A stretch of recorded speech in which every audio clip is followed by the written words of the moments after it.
Well, LVMH is Louis Vuitton Moet Hennessy, and it's the largest retail conglomerate of luxury brands in the world. And they already own over 70 luxury brands, mostly headquartered in Europe. So this will be their entree really into having an American company.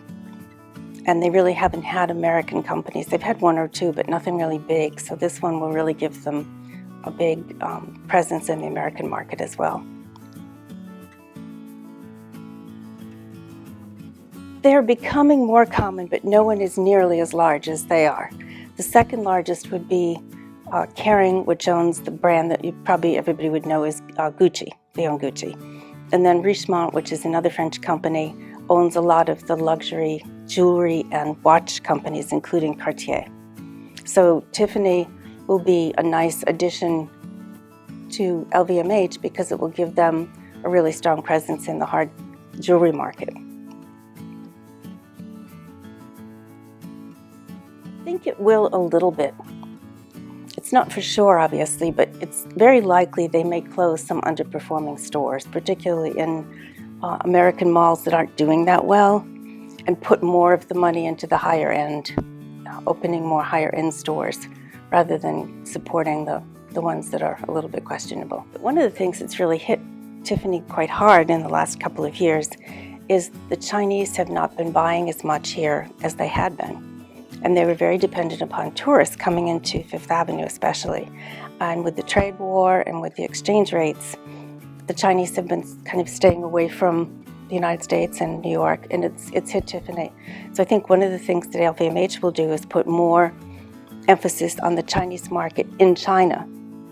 So probably open more stores in China, more Tiffany stores in China. It's changed because of the demographics. It's much more targeted now towards millennials and Gen Z.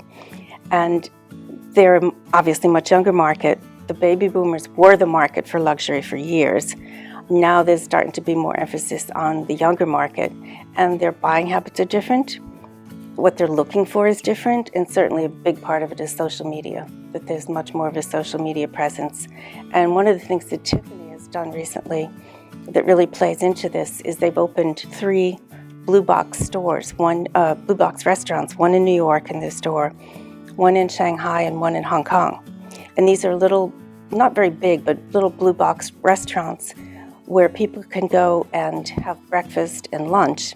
And it's very much tying into that Breakfast at Tiffany's movie, where everybody used to go and take pictures in front of Tiffany.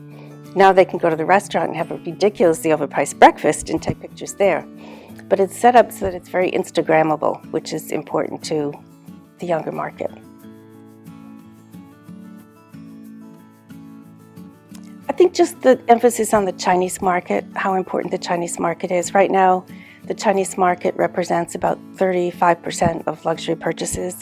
That's not necessarily saying they're made in China. They're made often outside of China. But because there's such a large portion of the market, all of the brands are starting to look at how can we attract the Chinese market. And now more and more, how can we attract the Chinese market in China?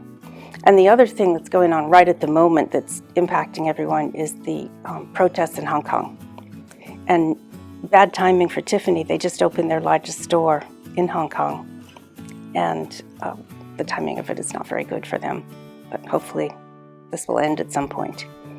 But the Chinese tourists used to go to Hong Kong as one of their first places, so it made sense for Tiffany to go there. But now because of the protests, the Chinese are staying away from Hong Kong. So that will be difficult.